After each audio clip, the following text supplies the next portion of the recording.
Okay, everyone. I think we can get started. It's a few minutes past the hour, and I see we have quite a large audience, which is fantastic to see. So welcome, everybody, to the launch of the 2020 Global Humanitarian Assistance Report.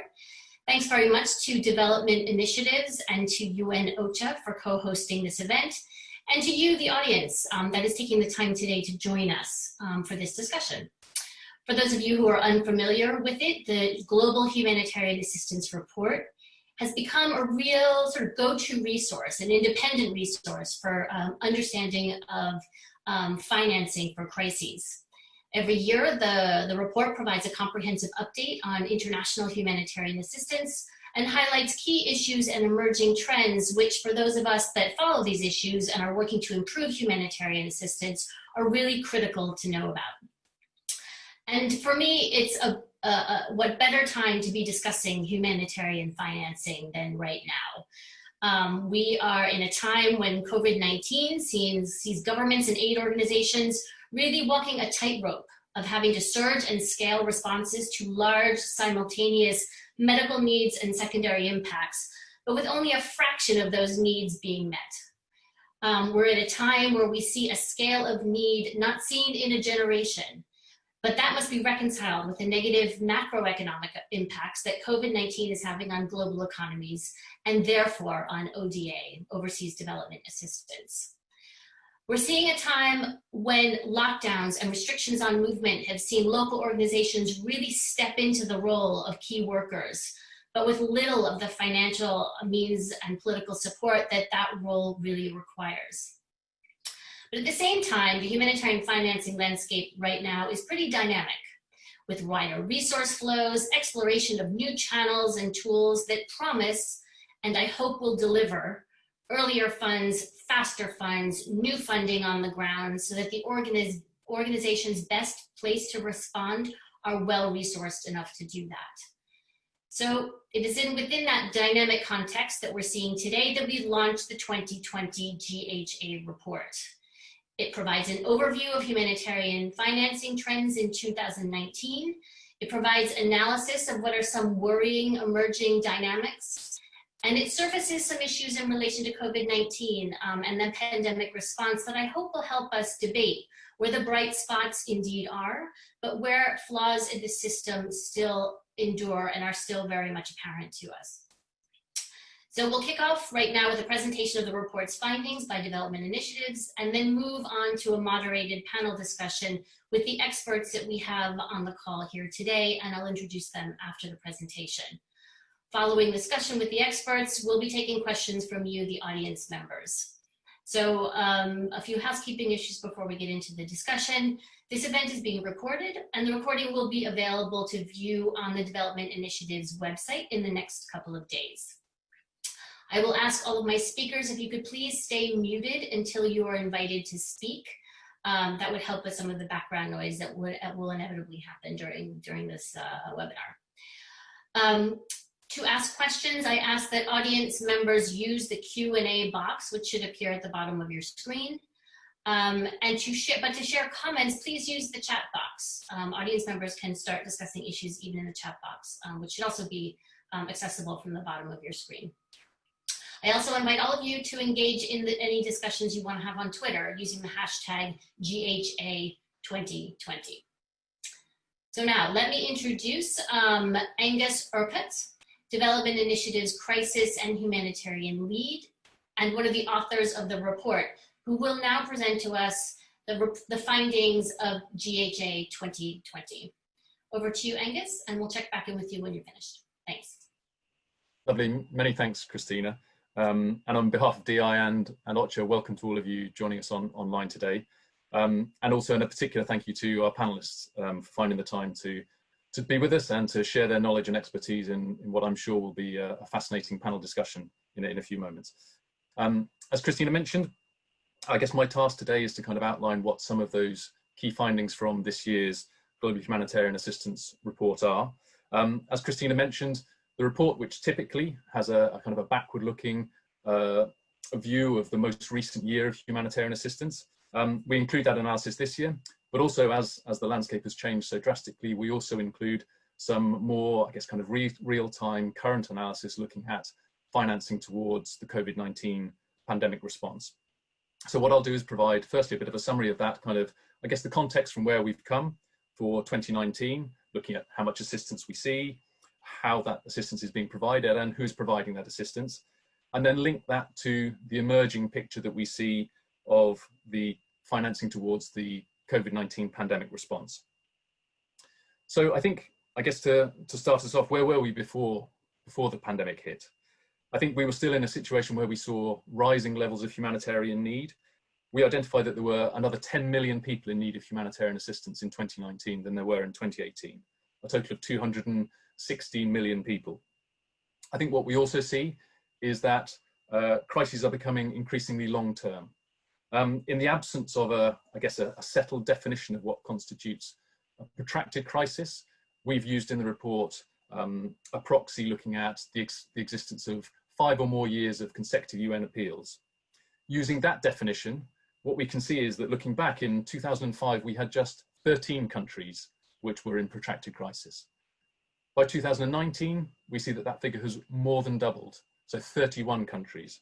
And indeed, that figure has continued to rise as we've gone into 2020. So we now see 34 countries in a state of protracted long-term crisis. And that's more than half of those countries that are targeted by the UN's Global Humanitarian Response Plan for COVID-19. What we also see is that, the poorest are particularly vulnerable. We know that they have reduced resilience, often reduced capacity to cope and respond when shocks hit. And looking at those people who are living in protracted crisis countries, what we can see is that on average, in a country which is experiencing protracted crisis, 30% of the population live in extreme poverty. And that compares with just 6% in other low and middle income countries. So what's the picture of the funding to respond to that increasing level of need? We've seen over recent years the gradual increase in international humanitarian assistance. In the graph, you can see at the bottom, funding from governments and EU institutions, and then the top part of the bar is funding from private donors.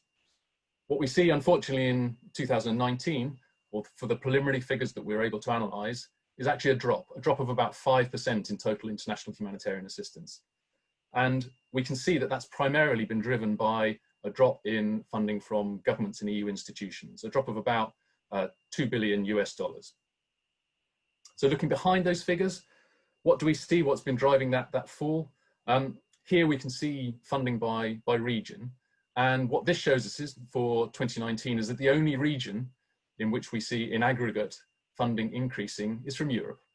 And largely that's been driven by a very significant increase in funding from the UK, an increase of about 24% in 2019. What's also evident is that we see drops from all other regions. And across the group of the largest donors, we see funding drop from about 13 of those donors. And perhaps most starkly, we see falls of more than 10% from 9 of the 20 largest donors of humanitarian assistance in 2019. I think it's also worth noting that you can see on the graph there's a large uptick in 2018 and then a significant decline for funding from the Middle East.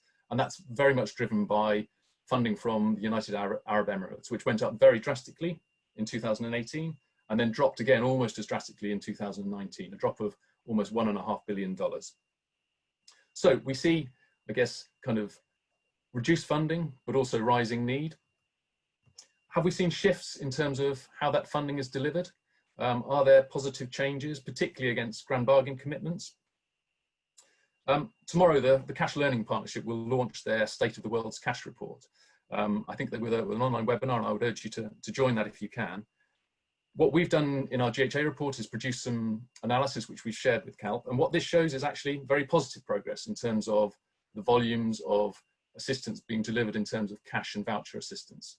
So you can see in terms of total programming costs, an increase of about 20% from 2018 to 2019.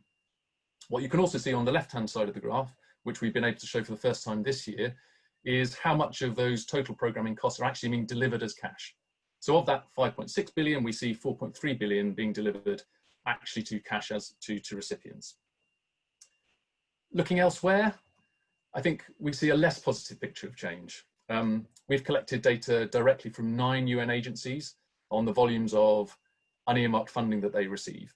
What this shows is a picture of steady decline, unfortunately, from about 20% in 2015 down to just 14% in 2019. We see a similar, perhaps slightly concerning picture also when we look at what funding we can see in terms of direct funding to local and national actors. So unfortunately, we're unable to have a clear picture of the funding that's being passed indirectly, which we know is probably the larger proportion of funding going to local and national actors. What we can see, however, for funding to local and national actors is that that funding from 2018 has reduced from about 3.4% of total funding to just 2.1% in 2019. So I guess the background of 2019 is one of increasing need, reducing overall funding, and mixed progress against key commitments about how we can better deliver humanitarian assistance. And that's the backdrop against which we're then looking at the COVID-19 pandemic response. And I think there are a number of kind of initial observations to make that we took into account when we were addressing our research through the report. I think the first is that it's a very fast evolving response. We know that there are also limitations in the data that's available, there are gaps and there are time lags in the reporting that we're seeing. So as a result, the analysis that I'll share now, but also that you see in the report, is analysis that we intend to update regularly. So you'll see those updates on the DI website over the coming months. I think the second thing is that we know that the response to COVID-19 is not just a humanitarian one. It blurs the lines between humanitarian and development response. And as such, it kind of reinforces the importance of having a more coherent, joined up response. At DI, this is an issue we've kind of followed fairly closely over recent times, and we're currently looking at research in a number of countries. And I think one of the emerging findings from that is it reinforces the importance of the active engagement of development actors in crisis settings, but also sufficient delivery of development funding alongside humanitarian funding to those locations where crises are happening. I think the third observation is that obviously wider resource flows are particularly important. So it's not just about humanitarian funding, but it's also about development funding and wider resource flows. And then the fourth, as Christina mentioned in her opening remarks, is that all of this is taking place against an economic backdrop where we see the global economic environment turning down. We know that we're entering a period of global recession. In analysis that we've done, we've looked specifically at what the potential impact of that might be on delivery of official development assistance. In the best case scenario, based upon OECD economic forecasts, we see that in 2020, we might see a reduction of about 6.5% in total ODA. In the worst case scenario, that might lead to a reduction of 12% by the end of 2021. And I think when we look at this picture, I think the other thing to be aware of is that the countries that we're talking about, those countries in crisis, are particularly reliant on overseas, on official development assistance. So looking at countries that are targeted through the Global Humanitarian Response Plan, just over a third of those, ODA represents more than a quarter of government expenditure. So what do we see then when we look at the financing response? So here, looking at the end of June, I think the first thing to say that we know that this is a very fast changing picture. We're looking at requirements here that have already changed with the update of the GHRP last week. I think a couple of observations. I think the first thing that we know is that actually donors have been very generous in the first part of this year. We've seen additional funding compared to 2019 going towards humanitarian response in 2020. So we see an additional more than 600 million had already been committed in addition to what we saw last year by the end of June. But we also know that appeal requirements are increasing fast. At the end of June, they were 25% higher than they were in June 2019, and now those requirements have gone further up. We're now 33% higher than we were last year. Interestingly, when we compare the extent to which appeal requirements have been met, you can see here the orange bars are for the pandemic response and the green bars are for other humanitarian needs. In aggregate, we saw that at the end of June, across these appeal requirements, that actually they'd been met more or less to the same extent, just over 20% for both COVID-19 response and for other humanitarian needs. Here, looking at those where the requirements are slightly larger, it's evident that actually slightly more of the other needs have been met than the COVID-19 response needs. But I think what's also equally stark and which we've seen across humanitarian assistance looking at appeals for many years, is that there's very, very significant variation between countries in where that funding is going. What then in terms of the funding that's actually being delivered? Here we show the humanitarian grant funding that we can see reported through UN-OCHA's FTS, but we're also showing additional grant funding from development, so development grant funding as well. We saw at the end of June that a total of about 3.8 billion had been reported specifically towards the COVID-19 response. I think a couple of observations here is that at the end of June, we'd seen of that 3.8 billion, a third had been dispersed. So there's potentially a time lag in what we're seeing in terms of the funding being delivered. But I think also when we look at the range of donors that are providing this, it's the similar donors that we see in terms of humanitarian response. It's a small number of donors providing a large portion of that funding, though perhaps with a slight widening of the share of that global response. I think what is also worth saying is that we know that pledges of assistance are much, much higher than the figures that we're seeing reported to either of these global platforms. Behind that, I suppose, a couple of potential reasons. One is that those pledges have yet to be realised into commitments and disbursements, but also that there's a time lag in reporting. Particularly that may be the case where funding has been committed for other reasons, but is now being repurposed towards the COVID-19 response. And then finally, looking at the wider resource picture, we know that loans don't necessarily directly target humanitarian need, but they're an important part of the wider resource picture for countries in crisis. What we've done based upon data collected by the Centre for Disaster Protection, which analyses funding or financing from 5 major development finance institutions, including the World Bank and the IMF. What this shows is that actually those countries in humanitarian crisis are receiving fairly significant volumes of financial support. So about 28 billion by June 2020 had been provided to countries that were targeted by the Global Humanitarian Response Plan. So that's about 53 of the 63 countries.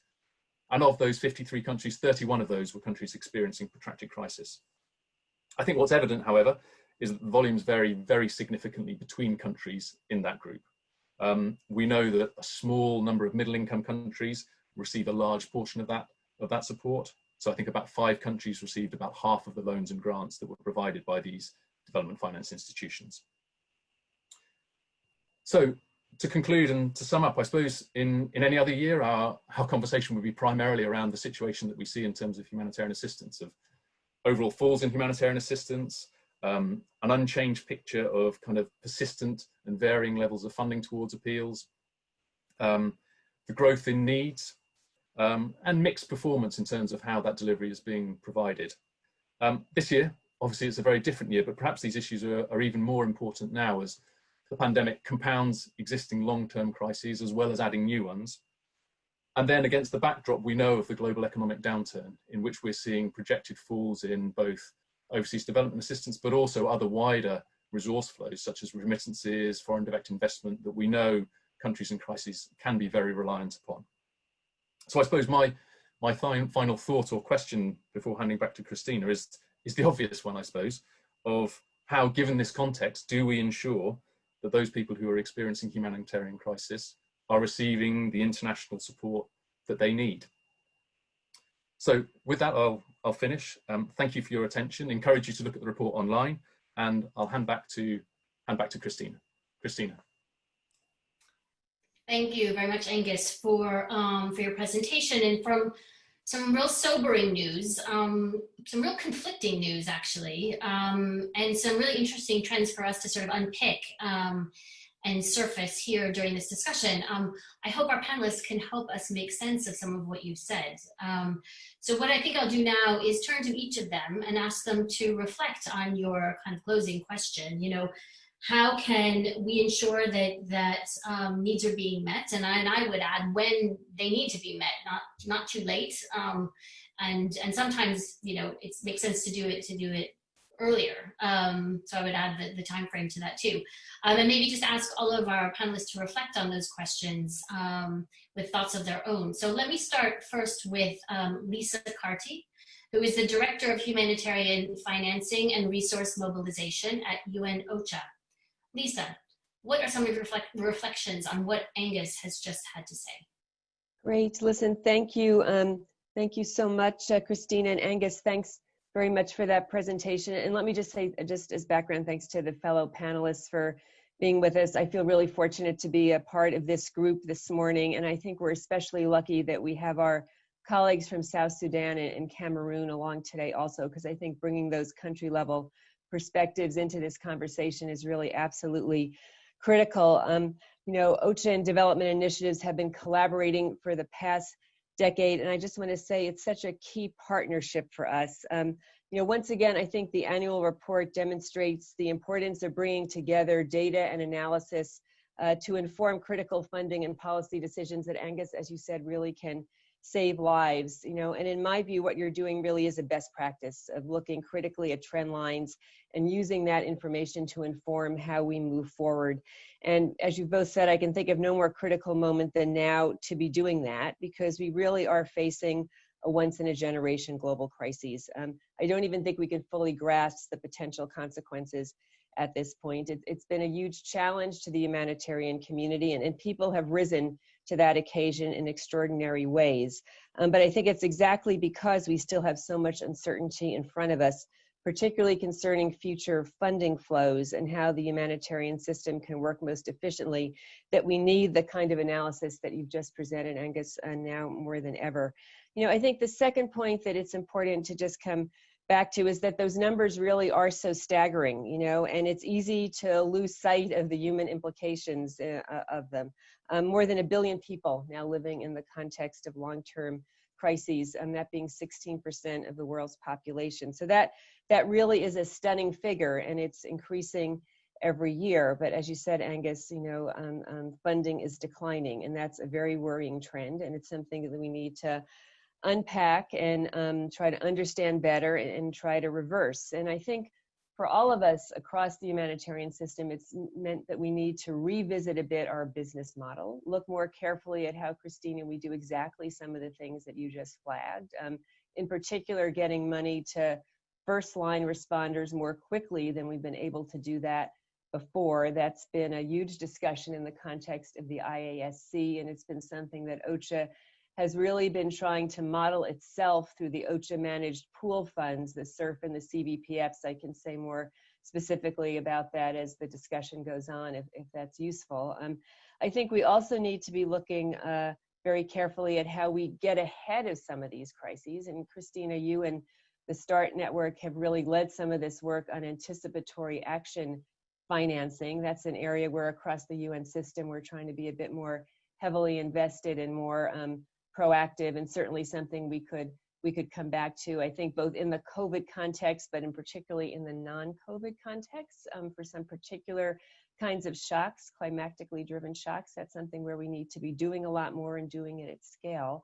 And the last thing I would just say is the entire suite of issues around gender, right? And I think if anything, COVID has really brought home for us the really critical role that women-led organizations in general, as a particular part of the frontline response, have to play, and particularly around issues of GBV, where we've seen this really tragic and worrying spike in GBV. And again, that's an area I think across the system where all of us need to be asking ourselves, how do we do better to get funding out to these first line responders? And certainly have some thoughts on that perhaps to contribute later on. But why don't I stop there, Christina, and let you go to some others? Okay, thank you very much.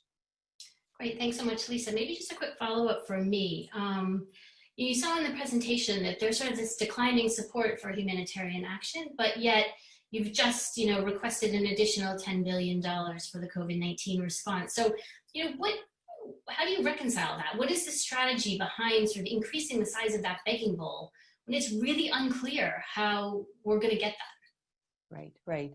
Well, I don't think it's a choice, Christina, right? I think the facts on the ground take us where we have to go, right? The facts are compelling, and we know what the cost of not acting now is. We've seen that before in other crises, and for all the reasons you cited in your opening remarks about not only the immediate health impacts of the COVID crisis, but well beyond that, the socioeconomic development impacts, you know, across multiple sectors, education sector, health sector, all the development gains of the last decades being at risk.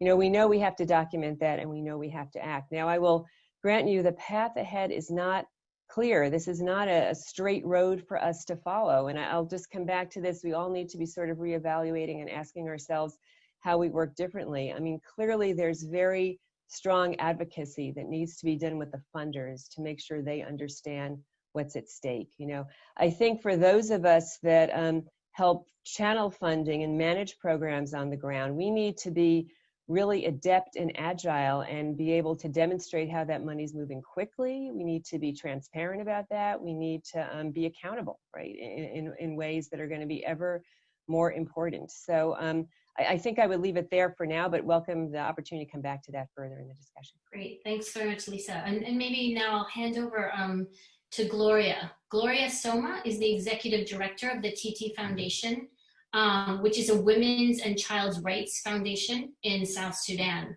Gloria, any reflections on what you heard from Angus and also kind of on Lisa's prompt? You know, how do we get money to the ground, to frontline organizations faster, earlier, and within enough quantities that you're able to do something with it? Gloria, go ahead. Thank you so much, Christina.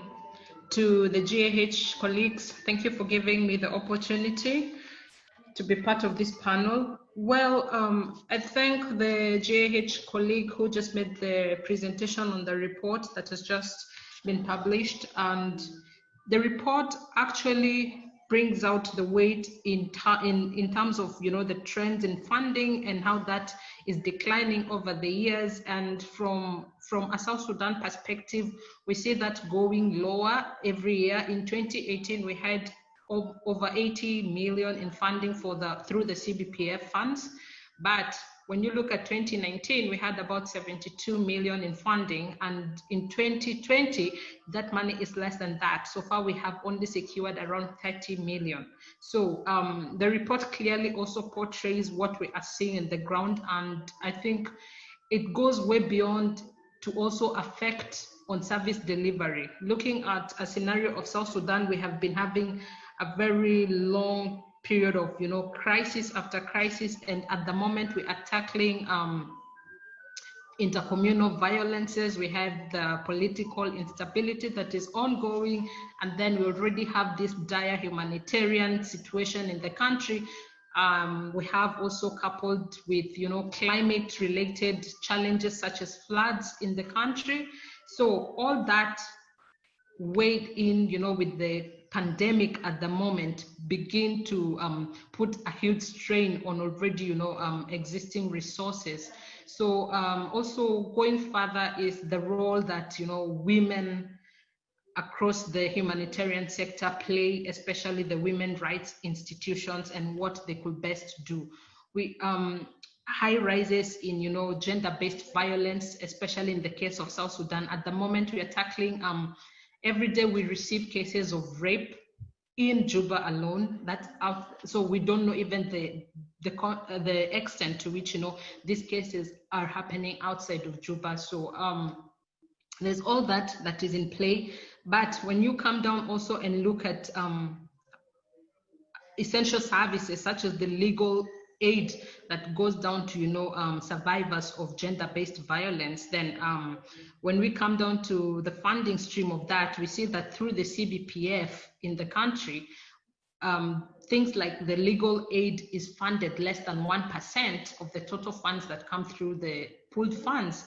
And then the question becomes, how much of these declining funds already is affecting women-led institutions? In 2019, we had a total of about 8 women-led organizations receiving funding through the South Sudan Humanitarian Fund. In 2020, first standard allocation, we're having numbers of about 4. So you see also the trend in the decline as an effect of, you know, declining in funds related trends. I think I'll leave that there. Over. Thanks, Gloria. And maybe just also a follow-up question to you on that. I mean, you yourself have painted a picture of declining funds to organizations such as yours working on critical critical programs, and particularly related to gender-based violence, which we know is also a byproduct of COVID-19. You know, we also have seen from the report that 73% of money for COVID-19 is going through the multilateral system. So I just wanted to know a little bit more from you. What is your experience as a local organization working in this pandemic? When a lot of the funds that are coming in country are either getting to you indirectly, or maybe not at all, maybe bypassing you entirely. Is that the case? If so, what can the UN and other multilateral organizations do better in order to get you what you need when you need it? Thank you, Christina. Well, in the context of South Sudan, I'll give statistics from since April, when we just had only one case in South Sudan, and we had over 20 million that had, that had come through as funds, but through the multilateral institutions and through the humanitarian coordination mechanism. We had an appeal for COVID-19 of about $390 million for COVID responses. Unfortunately, what we have received for COVID responses directly through the SAF was about 5 million. Out of the 5 million, it's unfortunate that that money was already designated to international actors, and local partners were left out of that discussion.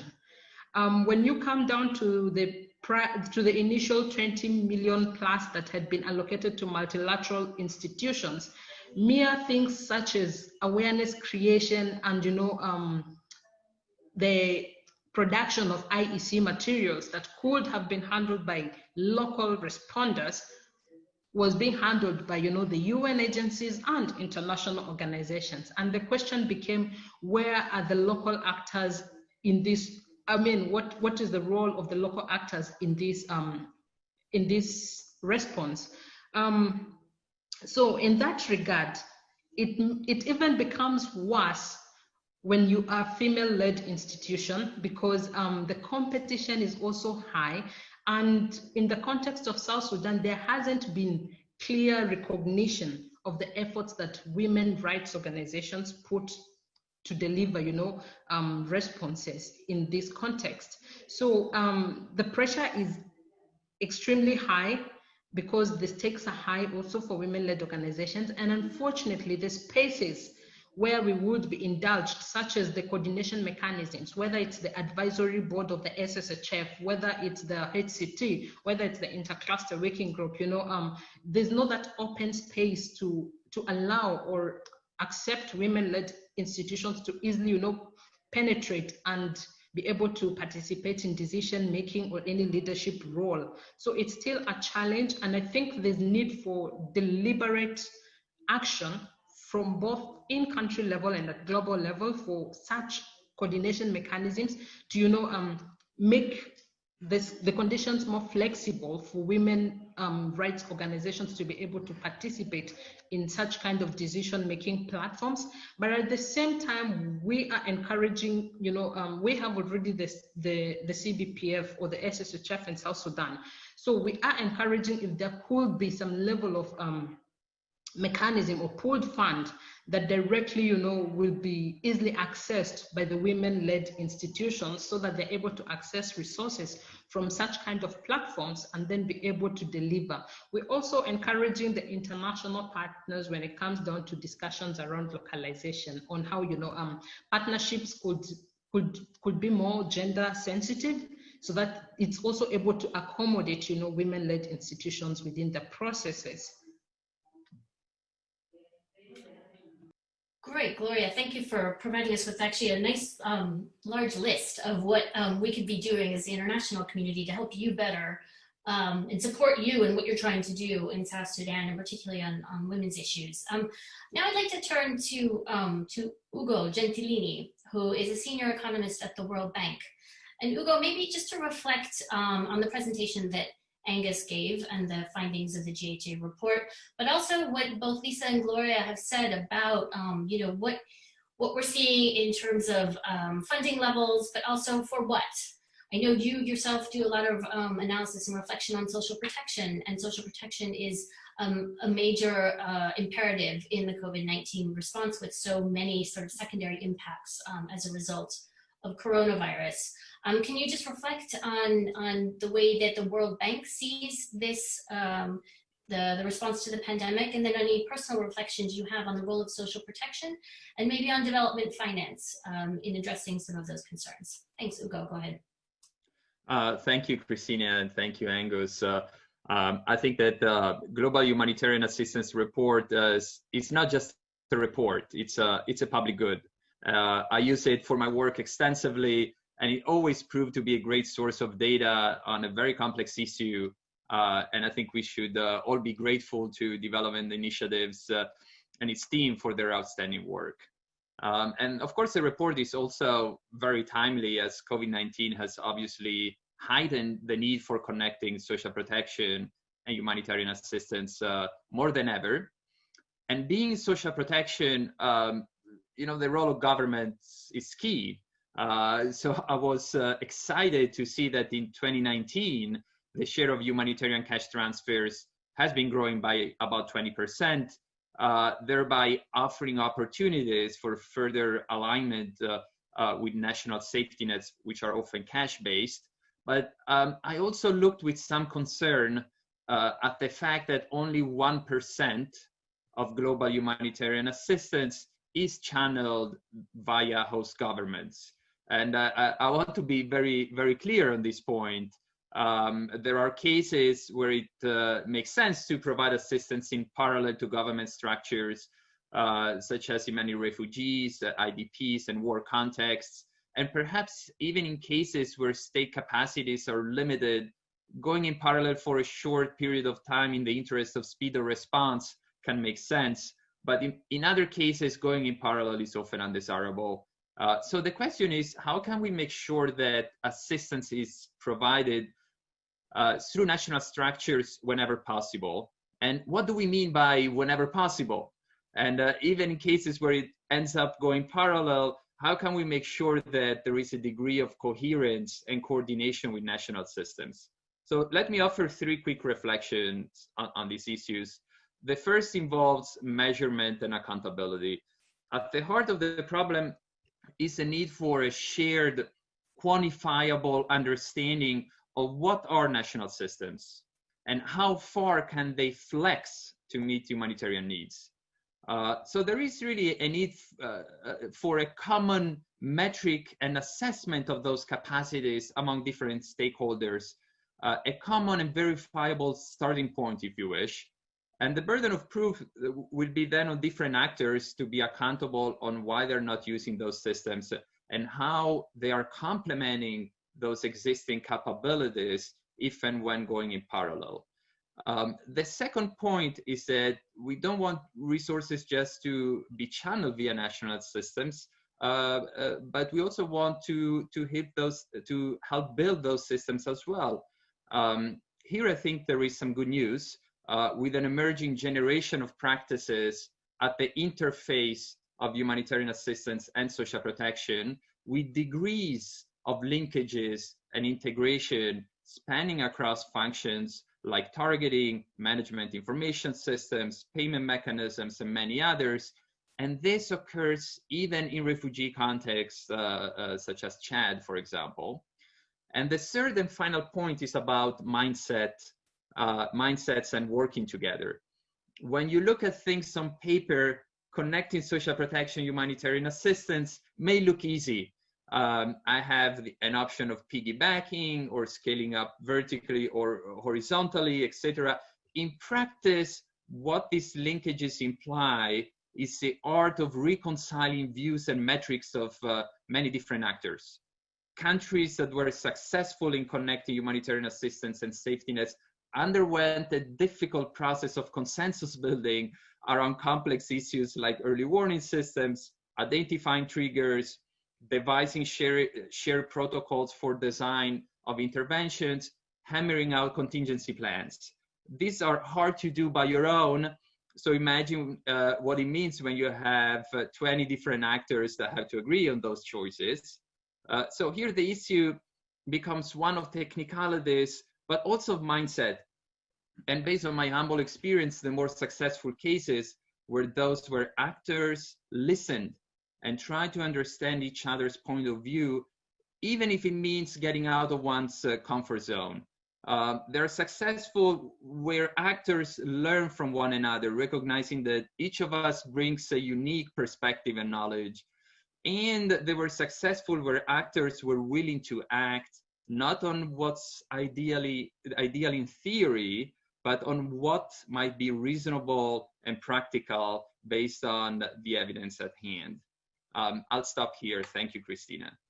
Thanks very much, Ugo. Can you let us in on what some of these initiatives were that had all of these actors listening, learning from one another, being open to, you know, adopting each other's ways of working?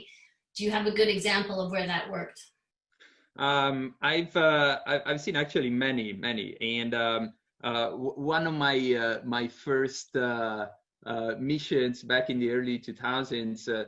I participated in some of the early meetings on establishing the productive safety net program in Ethiopia, and you could see I think the importance of consensus building very much in action there at that point, and how different actors came together and trying really to be on the same page on those very difficult choices, and the art of compromising on some parts, and all kind of with a shared understanding of the overall direction, but then the specific ways in which one could get there may differ. And I think that that was one of the most promising examples, and that still is very much active today, and that provides a basis also for framing and planning and articulating the humanitarian assistance that is still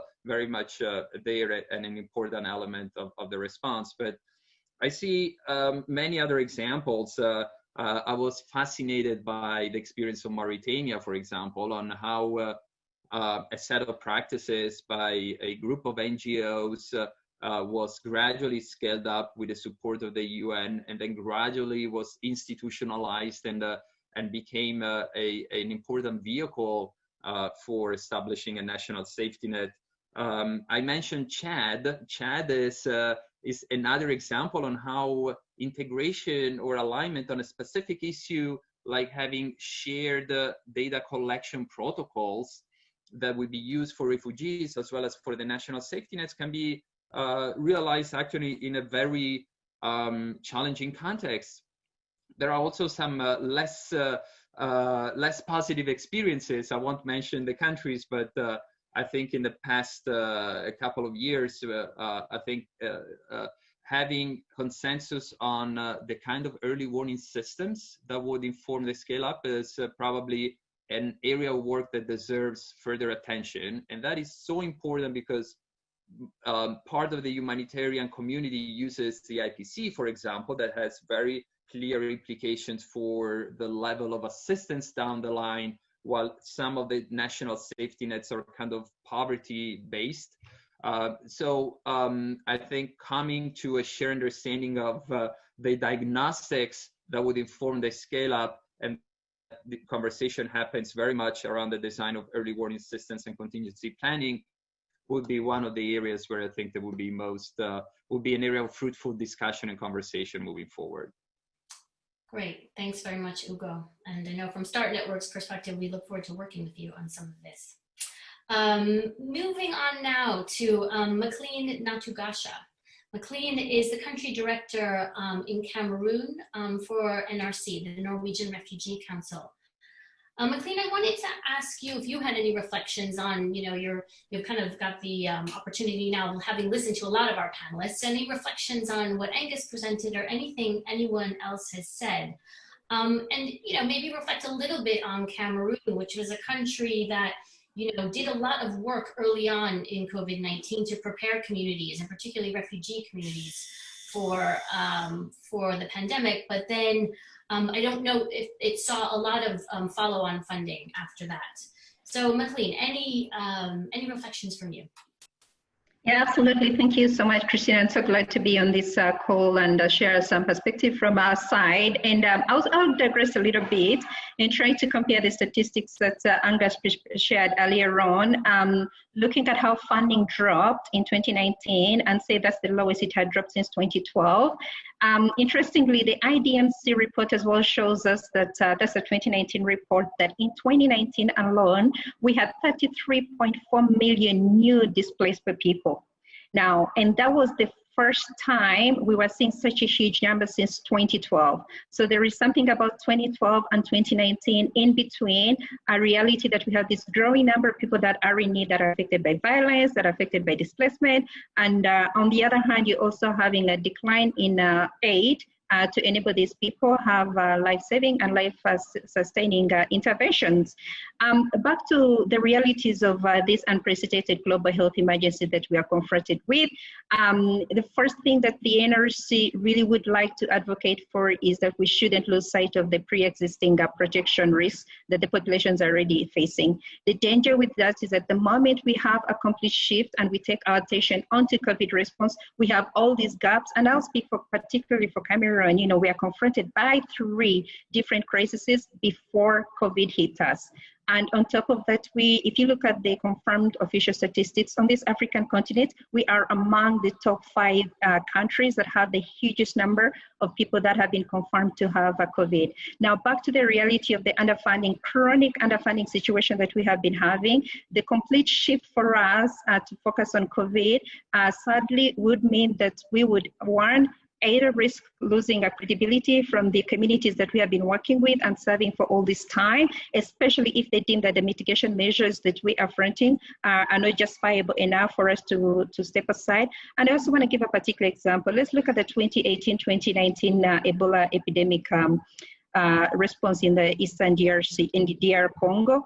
What we saw from that is that if you do not engage communities right from the onset, what you're doing is fuel misperceptions against U.S. agencies. So we would like to really advocate and make sure that we retain those issues that we're dealing with. We should not divert resources that we had initially to deal with what we are not able to contend with and divert it to COVID.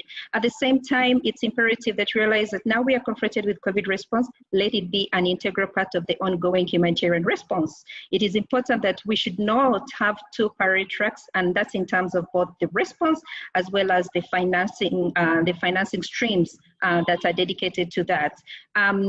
Like I said earlier on, the humanitarian sector is already immensely underfunded. And for us, it's important, much as we focus on COVID, which is a new reality, we need to adapt to that. We need to be very innovative in how we deal with these issues that we are confronted with, so that you are keeping COVID response as part of the overall response. In Cameroon, we have seen that we recently actually did an assessment which revealed very interesting facts. 37 of the people we talked to, they told us that they have witnessed an increase in the costs. And you had another 45% of our respondents saying that they have diminishing purchasing power. Why? Because there has been a drop in the income. People have lost jobs.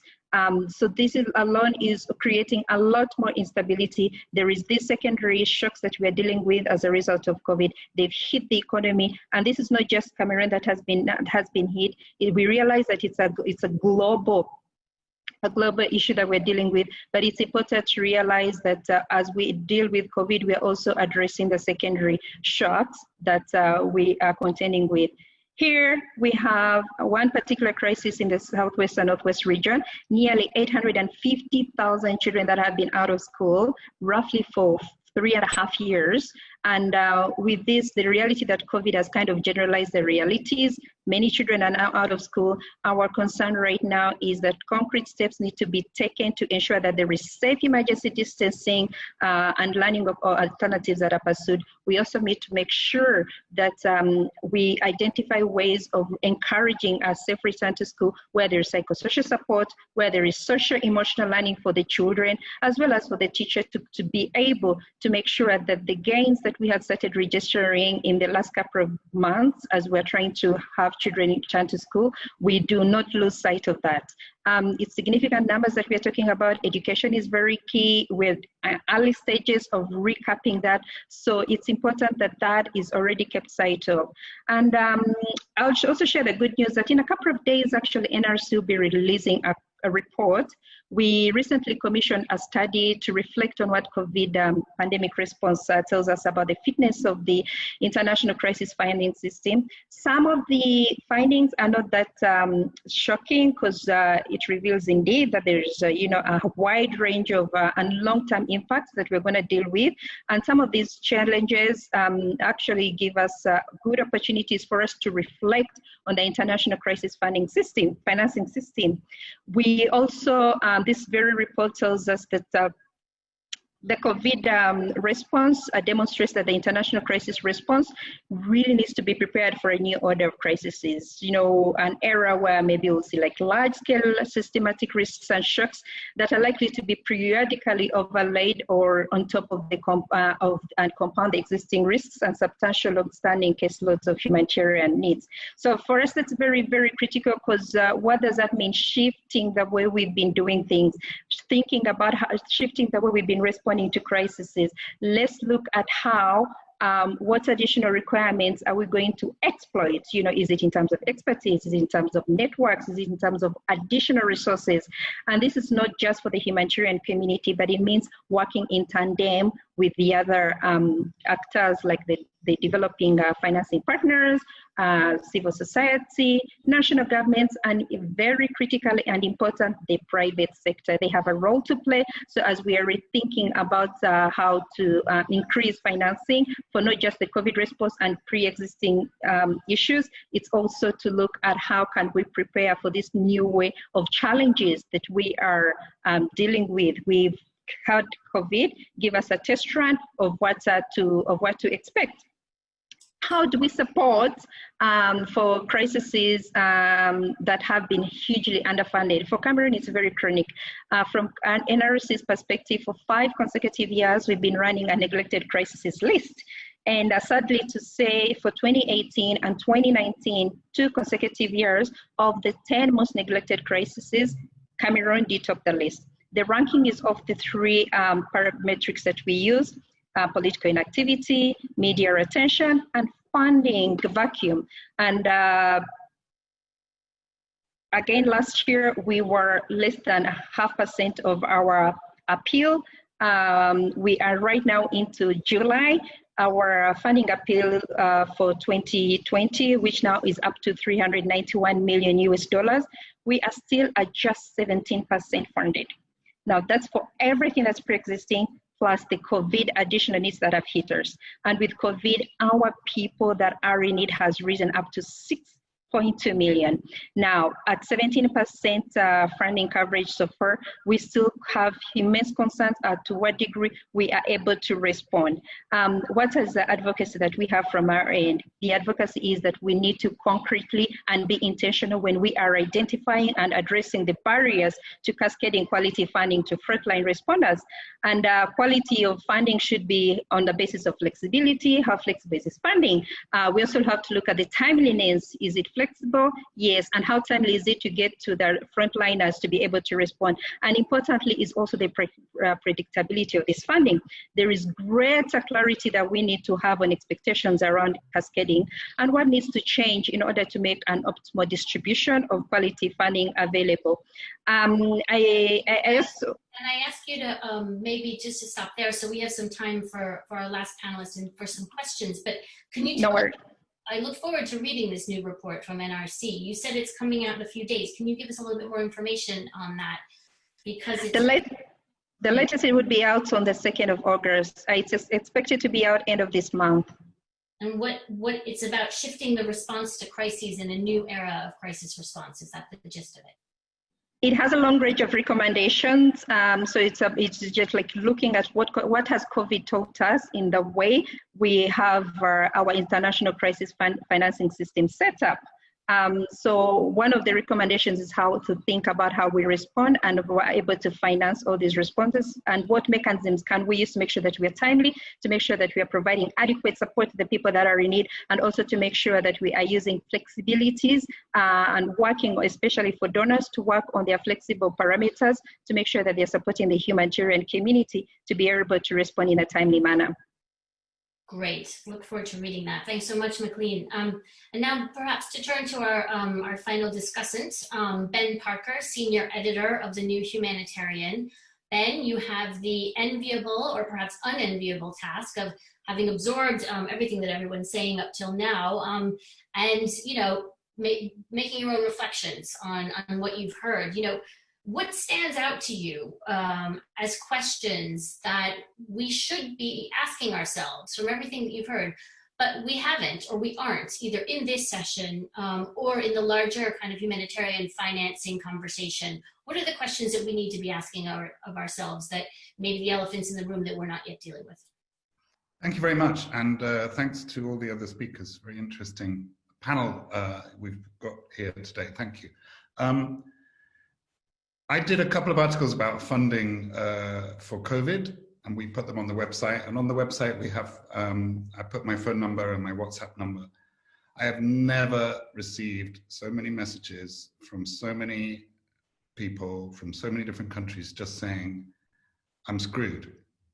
I don't have a job, I lost my job, I'm stuck at home, I haven't got any money, can you help me? And I try and reply and be helpful and steer them to whichever, I don't know, national things I've heard of that might be able to help them. Of course, I don't know. It might be Nigeria, it might be Kenya, it might be India.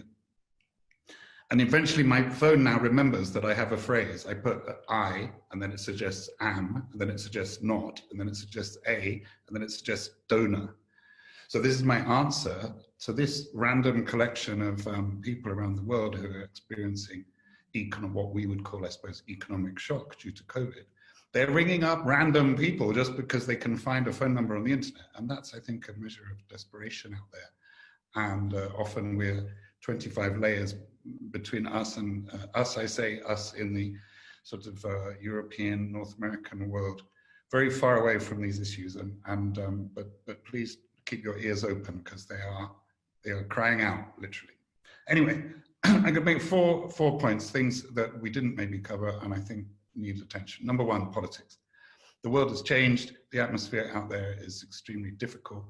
There's rising levels of xenophobia, protectionism, nationalism, populism, self-interest, panic, and anxiety, what we laughably were calling economic anxiety as a euphemism for basically selfish self-interest. So I think the COVID could turn all these political trends worse, in the sense that, of course, the taxpayer is not going to be very enthusiastic about sending money halfway around the world, and appetite for aid spending may decline.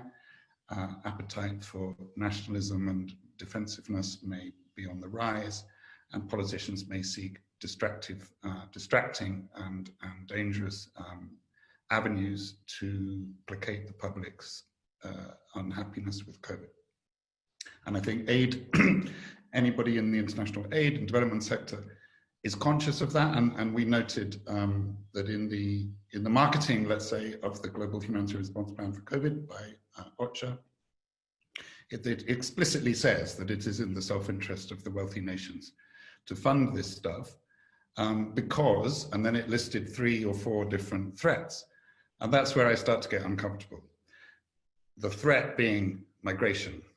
So like refugees are becoming used as a threat, as a scare tactic to encourage fundraising. That seems a risky path to go down.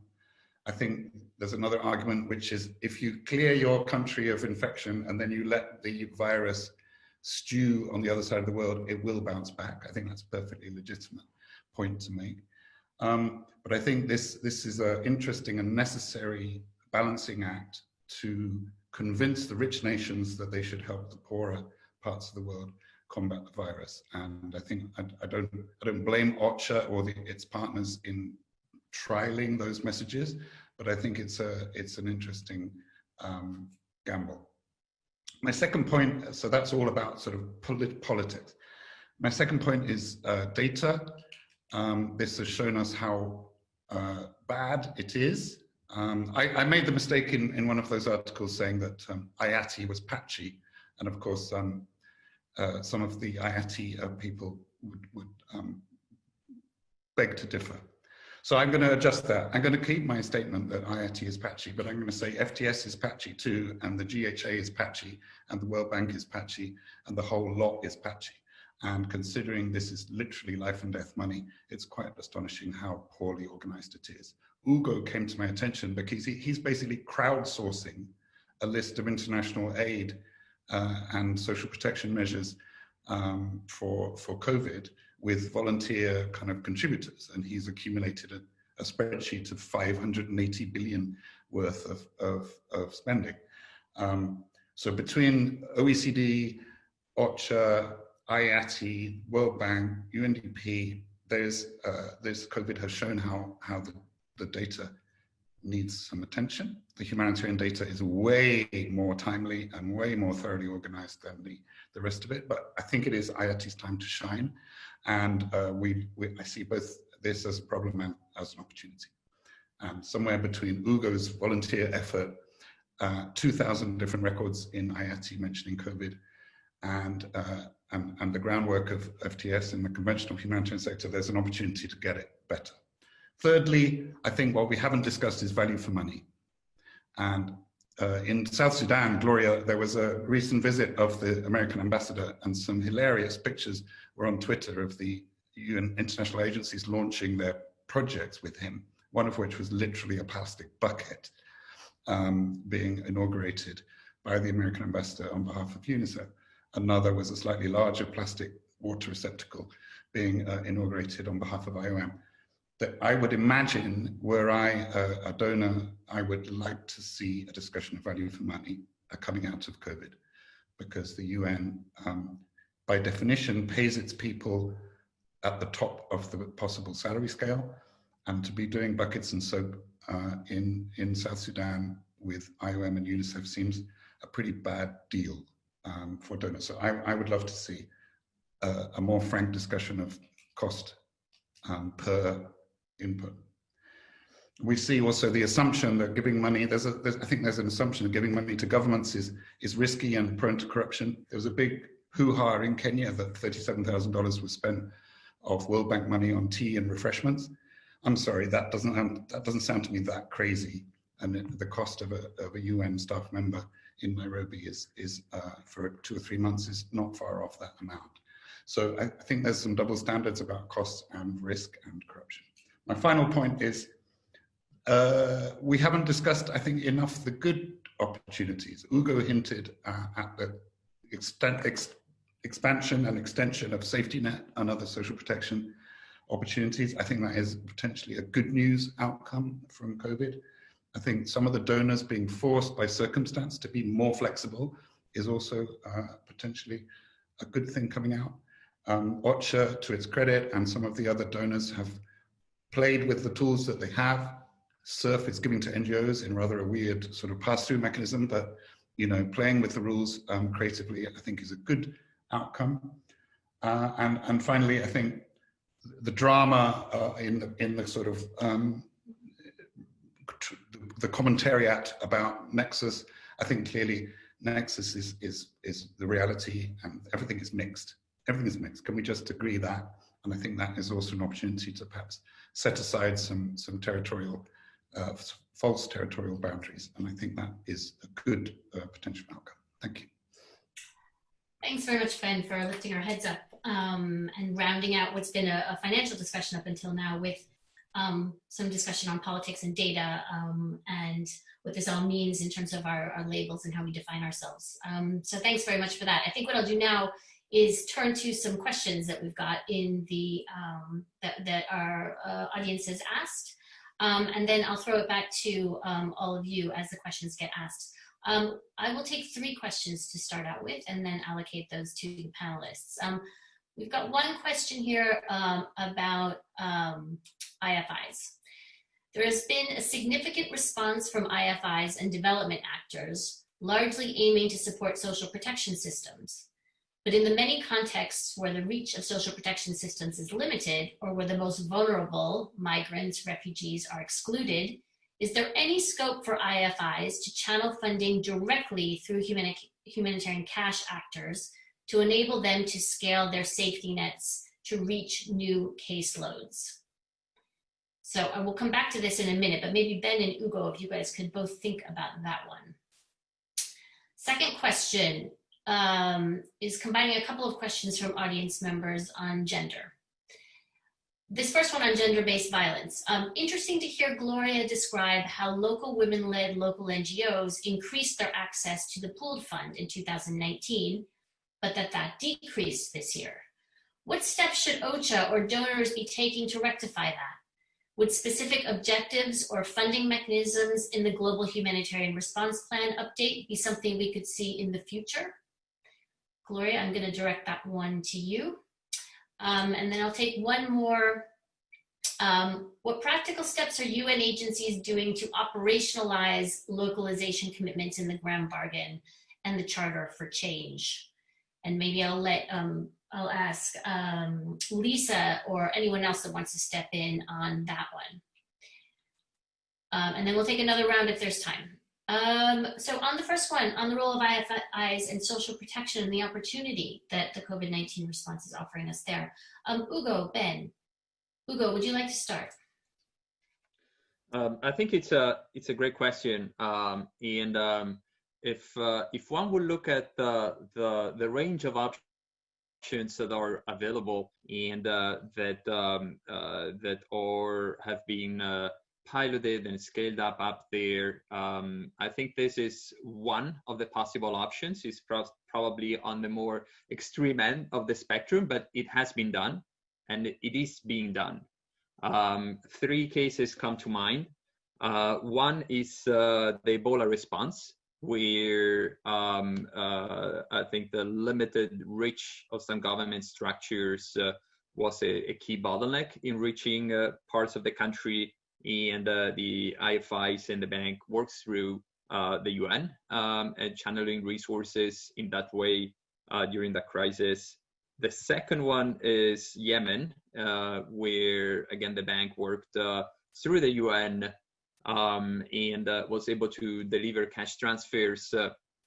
And actually that's an interesting case because even in a war-torn country, there are still elements of the previous social protection systems that are still kind of active in some parts, and those actually proved quite critical in the response at local level.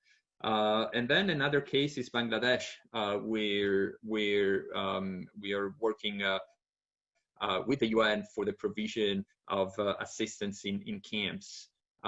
So it's an option, is being done, and it's one of the many different ways in which I think we see an increased collaboration between the UN and the IFIs. Thanks, Ugo. Ben. Just a quick, I was also going to point out Yemen. I think the question in its framing is quite telling, though. I don't personally care if the cash actors get the food, to get the money. What I care is the end person who's having a tough time needs that money. So I don't care about the cash actors. I don't think the model of the donor giving money to the World Bank and the World Bank giving it to UNICEF and UNICEF giving it to the person in Yemen is particularly clever. It seems to me just adding another layer, and the role of the World Bank is buffering between the risk appetite perhaps of the taxpayer and the dangerous circumstances of the spending. But I do think it's good that the World Bank is putting its toe into these sort of responses, and I do think it's good that the World Bank doesn't always work with government and can practice working with non-governmental implementers. Thanks to both of you. Gloria, did you have an answer to the question on gender-based violence and the trends that you're seeing in the increase and then decrease of of the pooled funds? Thank you, Christina. Well, just to answer on that question, why we saw an increase in funding to women-led institutions in 2019. In 2018, we and some colleagues from the South Sudan NGO Forum embarked on serious advocacy work, and we also did quite a number of analysis, data collection to see the number of women-led organizations that actually existed in the country and within the system. And we found out that we had about 50 women-led organizations. So it was on that basis now that we have already this concrete data. And at the time, I was part of the advisory board to the South Sudan Humanitarian Fund. And then, so with those statistics in place and, you know, the call for localization, but also in order for us to be more gender sensitive in the way we allocate funds, that became the point of advocacy and entry. So given the fact that I was already in that position, it was easy to push members within the advisory board, you know, to buy in the idea why they had to fund local women organizations. And when you look at it in terms of even costing, it proved that women-led organizations were able to deliver with small amounts. I'll give you an example of 100,000 in grant to a women-led organization is able to deliver services to 13,000 households. That is the reality that is in the ground. But give the similar amount of $100,000 to an international or UN agency, it will not be able to do anything. It will only go in for payment of 1 or 2 staff, and that is it. But here it's able to deliver to 13,000 households. So with that opportunity of being able to be in that platform, we're able to push for that. And it happened also in that was actually the results of 2018 advocacy to 2019. So in 2020, unfortunately, you know, when we bring in, I would say there was changes within OCHA itself and the pooled fund system, in that they wanted the pooled fund to be more multi-sectoral. That was the topic. And when we look at multi-sector, looking at the previous cluster settings in South Sudan, most of the agencies have been specialized in terms of what they can do best. If it is in health, if it is in WASH, you know, we had those specialized kind of institutions, and that's where majority of the local actors, you know, could be placed. So that is where they were accessing funds. And within that period of time alone, we had over 120 NGOs, both international and locals, majority being nationals, accessing the CBPF fund. But that has dropped in 2020, in that with the new approach of multi-cluster, and I would say also the appetite for, you know, new leadership, because there has been also tremendous changes within the CBPF unit, in that there's new leadership. So it also comes along with who is in this position and who leads, and do they have the appetite to promote localization? And if they do, you know, do they have, you know, the appetite to break it down further, to be more gender specific or consider issues around gender? That becomes the question I may not be able to answer on their behalf. But with that in place, then came in challenges for local partners to access the CBPF funding, because it meant that majority of institutions that could indulge in multi-sectoral approaches were only international organizations and the UN itself. So automatically kicking off the national partners from the fund. And it's unfortunate that we are very few of us that, you know, have most of these sectors in place within our different institutions. So that is why we see the drop in numbers. But we could, one of the things we've been advocating for is, you know, also when you look at the way the cluster system has been established, not very many national partners have the voices, especially when it comes down to coordination mechanisms. Majority of the coordination mechanisms within the system is led by internationals and UN agencies. Co-coordination positions do not even come down to national actors. So the question becomes, how do we fight to be how do we get, in that space and be able to make decisions? We do not know yet, but we hope one day we will get there. Yeah, so it is in that regard that we are not able to make quite sufficient decisions in the processes, and hence kicking off the national partners out of the,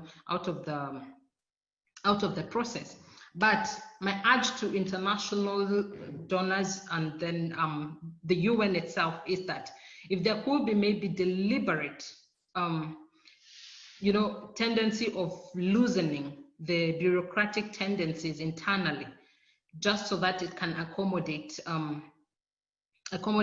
local actors within the process, then it will make more sense. And looking at the fact that when you take an example at the moment with the COVID setting in South Sudan, we are seeing that majority of the UN, most of them by April, when borders were closing down in South Sudan, majority evacuated all their international staffs. The local staffs of these particular institutions are working from home. They are not in the fields. Local partners begin to become in the front line of this. And we do not have the resources actually to make any interventions at the moment, which then continue, increasing on the already existing problem, because our hands are tied. We do not know what to do at the end of the day. So if donors can look at this as an opportunity to be able to, direct funds to local actors, especially during this critical moment, then I think it will serve its purpose that we are saving lives. And we should stop wasting time, especially because, we are already working in a pandemic scenario. In South Sudan, we have so many things happening. We have the Ebola that has been a challenge in the last few years, but also now coupled with the COVID, our problems keep increasing. So we don't have all this time to, negotiate or wait. We don't have. That is what we don't have at the moment. So we would encourage that we need access to fast funds. And when you look at also the available fund like the CBPF that has just been concluded, initially in the past years, 2019 backwards, we used to ensure that the process takes about a month to be completed and funds are disbursed to partners for response. When you look at 2020, the process started as early as January, and it is just being concluded in June, 6 months down the road. So the question is this a humanitarian response, or what is it? I don't know. I don't have a name actually to call that. So that is the kind of limbo that we're in South Sudan. Over. Thank you so much. Thanks so much, Gloria, for that and for laying it all out for us, which actually gives me a nice segue to the next question, which I'm going to direct at Lisa, which was about what practical steps is the UN and its agencies taking to operationalize localization commitments within the Grand Bargain and the Charter for Change. And maybe given what Gloria has just said, what are some of the things that you, as OCHA, but also as the wider humanitarian, the UN system, what do they need to do?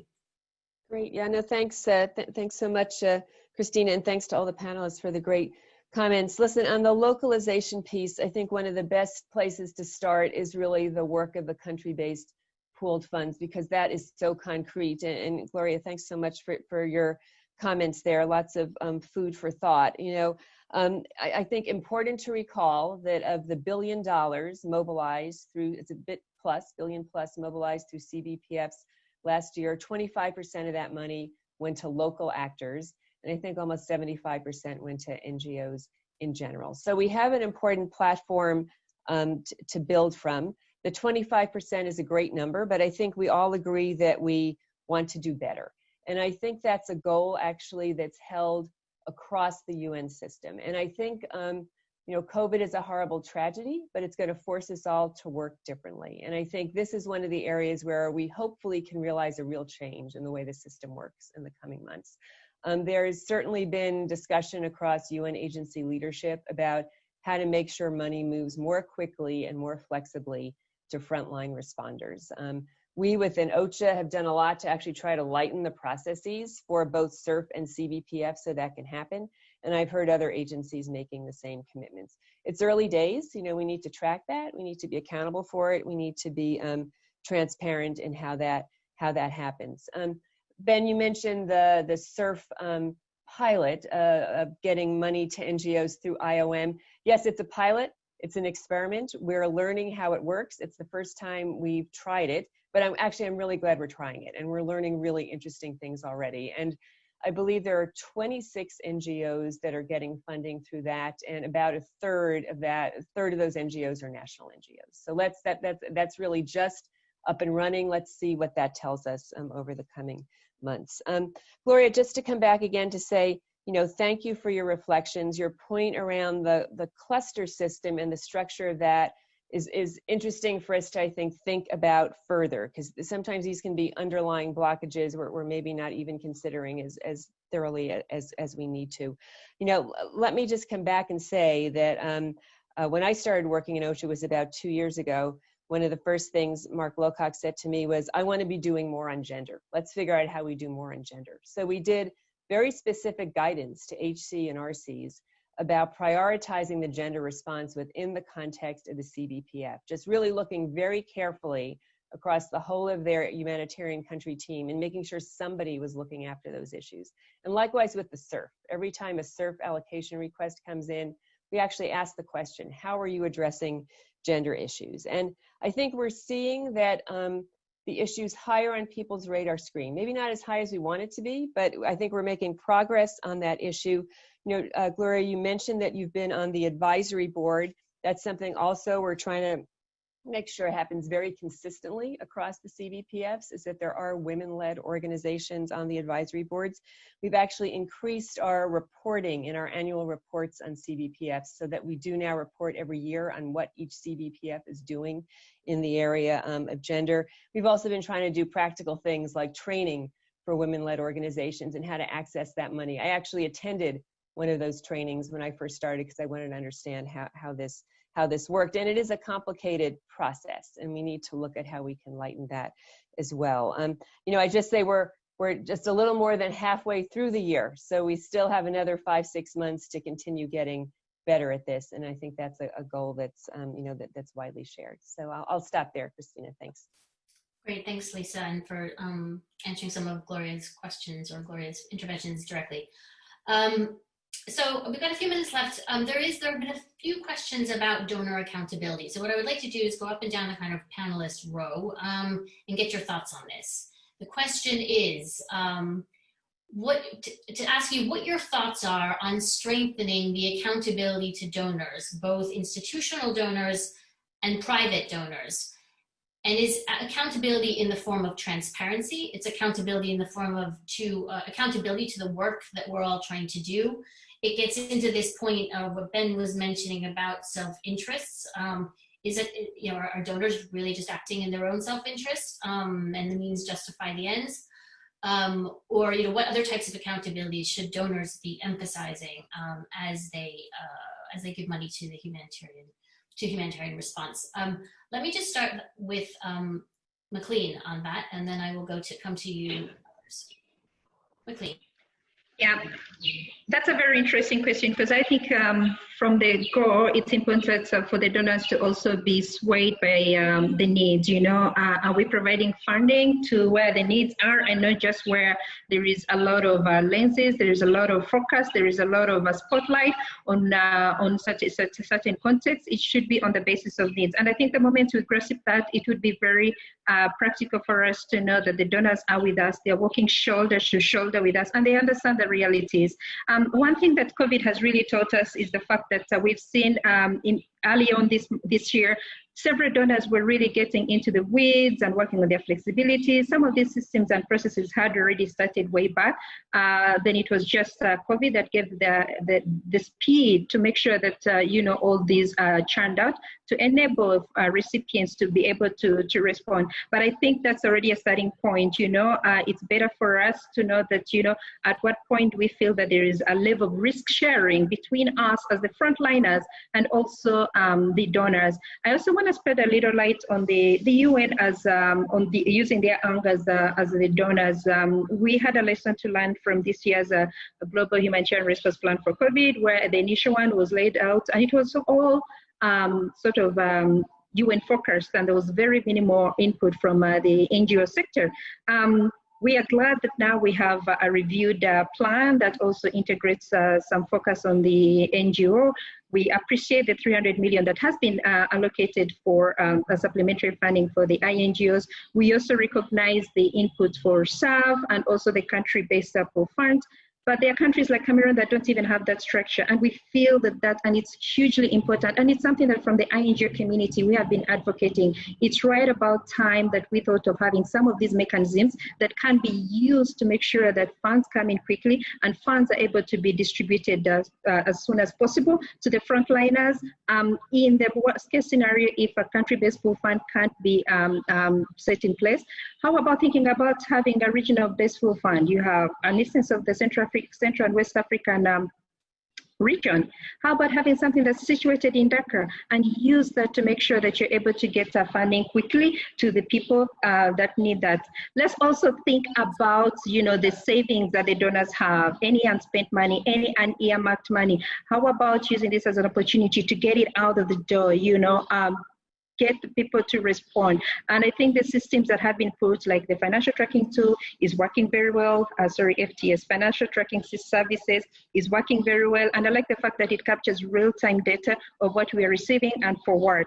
And so for me, that is something that we can keep capitalizing. And all these studies that we are doing, and importantly, the catalog that NRC and DI has put in place shows very good best practices that would allow quality funding. Look at the performance, the program-based approach, the PBA. Some donors are already using it. It's amazing the level of flexibility it gives those that receive funding to be able to respond. So let's look at that catalog and use it, and the donors can pick from that list to see what would work best for each of the donors, or you can even have a hybrid of all these best practices. Good. Let's leave it there because I want to give the others a chance to say something. Thanks so much. Sorry to cut you off. Ugo, in 1 minute. Donor accountability.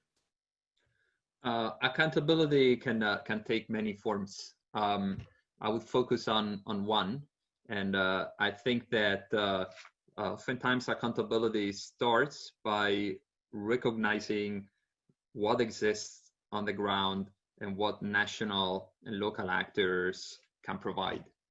I think that is oftentimes something that is not fully recognized, and I think that needs to be the starting point. How to capture that and how that could become the starting point for the many different interventions that by different actors that would help enhance those local capacities and supplement them where needed, I think is of pivotal importance. And I don't think that we have yet a practical instrument to quantify those national capacities. And that's something that we at the bank, together with the Center for Disaster Prevention and many others, are working on. And I think that could be a list, as I mentioned in my remarks, a starting point for many different actors to articulate the different interventions, but actually, really showing where the added value is and where the starting point. I'm going to leave it at there. Perfect. Thank you. 1 minute. Yeah, accountability is used sometimes in different ways. My version of accountability is public and transparent. So I think the donor should be accountable for what they did with their money, and the people who receive their money should also equally publish and display what they did with the money. And civil society and the media and other public activists and political forces can inspect those accounts and make judgments about them. Any form of accountability that is a closed loop or confidential between the parties is, for me, not accountability, and it's not particularly interesting. Thanks very much for that. Lisa.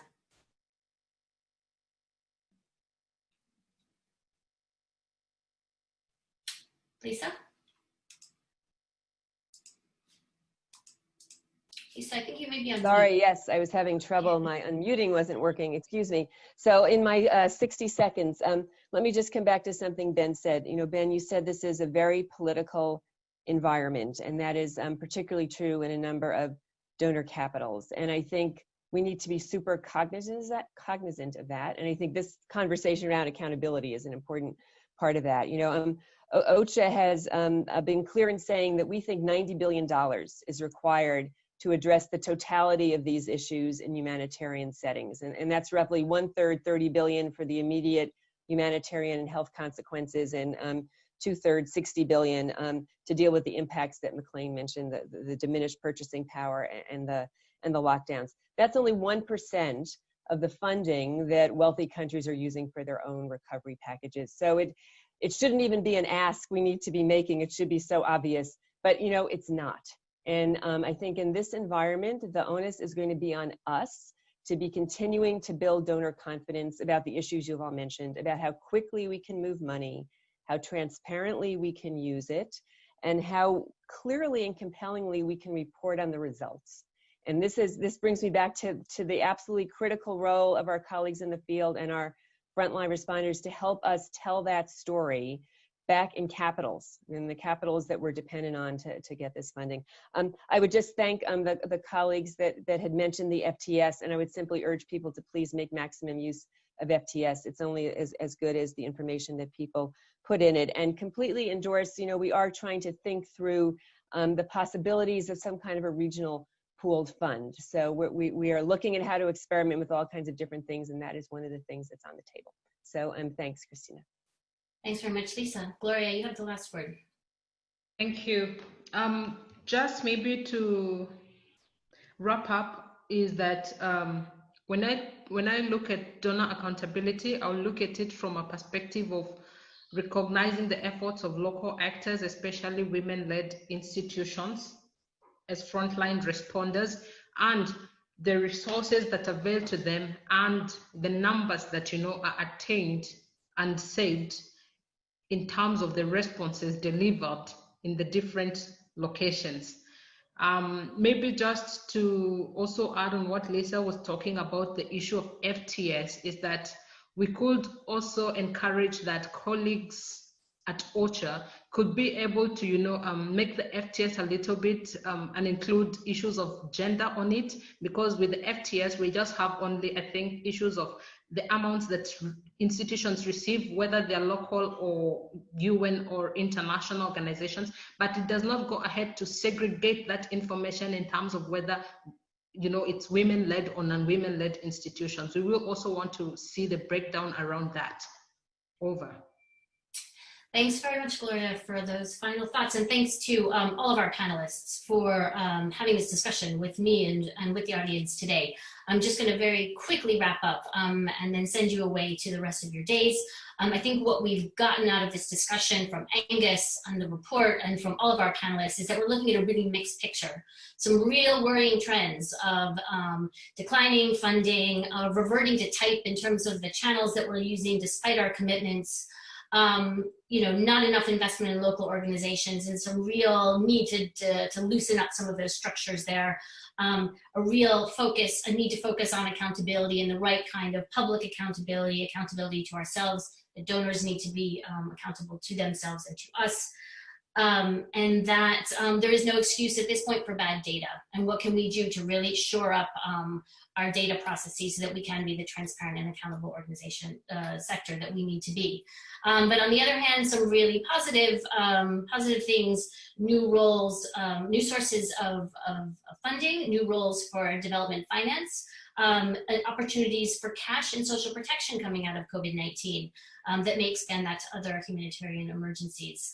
And then the exploration of new channels and new tools by the UN, by the development finance sector and others. So, you know, I think take away from this that there's obviously a lot to be proud of, but certainly we're facing a really, really challenging future macroeconomically within our own sector. And in terms of the needs that we're seeing, the needs from COVID-19, the secondary impacts, and the needs that were already there and were already requiring our attention. So thanks to everybody for listening. Thanks to OCHA for co-hosting with development initiatives. And thanks in particular to the GHA team, which produced an excellent report and really sort of piqued our interest with the presentation today. Thank you so much to the audience for your questions, for your attention. Please go to the DI website to pick up not only the recording of this session, but also the report itself, which I always keep on my desk as a resource throughout the year. Anyway, enjoy the rest of your days, and thanks very much for engaging and for listening. Take care. Bye-bye.